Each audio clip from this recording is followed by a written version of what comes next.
కేసీఆర్ కుమార్తె కవితకి ఒక పెద్ద షాకింగ్ పరిణామం ఏంటంటే, మొన్న కేజ్రీవాల్ ఎట్లయితే కోర్టులో తన దోవను తను వాదించుతాను అని చెప్పేసి మాట్లాడాడో, అది ప్రచారం చేసుకున్నాడో, అట్లాగా మాట్లాడడానికి అన్నటువంటిది ప్రయత్నించింది. తద్వారా పబ్లిసిటీ అవుతుంది అన్నటువంటి ఉద్దేశం. వాస్తవంగా కస్టడీకి విధించి టైం పూర్తయిపోయింది. నిన్ననే మనం మాట్లాడుకున్నాం, కస్టడీ టైం పూర్తయింది, మళ్ళీ ఎక్స్టెండ్ చేస్తారు తప్పించి వదిలిపెట్టరని. ఇవాళ రౌస్ అవెన్యూ కోర్టులో హాజరుపరిచారు. ఆ సందర్భంగా ఈడీ ఆమెను బయటికి పంపిస్తే సాక్ష్యాలు తారుమారు చేస్తుంది, గతంలోనే సాక్ష్యాలు తారుమారు చేసింది, అట్లాగే కొంతమందిని బెదిరించింది కూడా. కాబట్టి ఆవిడ్ని వదిలిపెట్టడానికి వీల్లేదు, కస్టడీ పొడిగించమని కోరింది.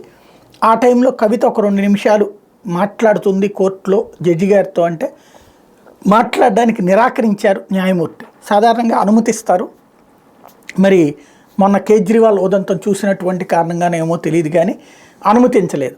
తర్వాత ఈ నెల 23వ తారీఖు దాకా ఎక్స్టెన్షన్ చేశారు. అంటే ఇవాళ 9వ తారీఖు, అంటే మళ్ళీ 14 రోజులు. సాధారణంగా 15వ రోజు కోర్టులో ప్రొడ్యూస్ చేయడం అన్నటువంటిది కామన్.